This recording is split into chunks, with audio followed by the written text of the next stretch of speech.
বন্ধুরা, আজকে তোমাদেরকে আমি একটি জন্মদিনের গল্প বলবো। দিনটি ছিল আতিকার জন্মদিন। সেদিন সকালে আতিকা আনন্দভরা মন নিয়ে ঘুম থেকে উঠল, কারণ আজ তার জন্মদিন। সে জানে আজকের দিনটি তার অনেক আনন্দে কাটবে। আতিকা তার মায়ের কাছে গিয়ে বলল, মা, আজকে না আমার জন্মদিন? মা উত্তর দিলেন, হ্যাঁ মা, আজ তোমার জন্মদিন। আতিকা বলল, আমি কত বড় হয়ে গেলাম? মা উত্তর দিলেন, তুমি যত বড়ই হও না কেন, সব সময় তুমি আমার সেই ছোট্ট মেয়েটি হয়ে থাকবে। আতিকা তার দাদা দাদুর ঘরে গেল। আতিকার দাদা আতিকাকে জড়িয়ে ধরে বললেন, শুভ জন্মদিন আমার প্রিয় নাতনি।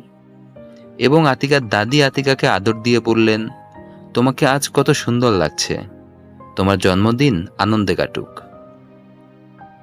আতিকার বাবা আতিকাকে ডেকে তার পাশে বসালেন।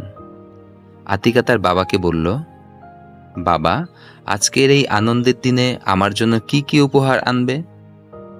আতিকার বাবা উত্তর দিলেন, মামনি, জন্মদিন মানেই শুধু উপহার আর আনন্দ করা নয়। আজকের দিনটি তোমার জীবনে যারা গুরুত্বপূর্ণ তাদেরকে ধন্যবাদ জানানোর দিন।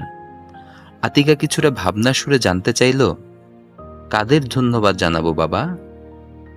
বাবা উত্তর দিলেন, তোমার মা, দাদা দাদি, বন্ধু বান্ধব, যারা সবসময় তোমার পাশে ছিল, তোমাকে ভালোবাসে এবং তোমার যত্ন নেয়, তাদের সকলকে ধন্যবাদ জানানো উচিত তোমার।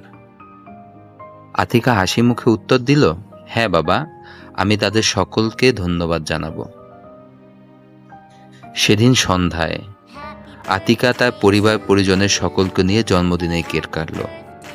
আতিকা সকলের উদ্দেশ্য করে বলল, সকলকে ধন্যবাদ, আমার জন্মদিন এত সুন্দর করে তোলার জন্য আপনাদের সকলের প্রতি কৃতজ্ঞতা প্রকাশ করছি। আপনারা আমার জন্য দোয়া করবেন। বন্ধুরা, তোমাদের জন্মদিনও এমন আনন্দ উৎসব মুখর হয়ে কাটুক।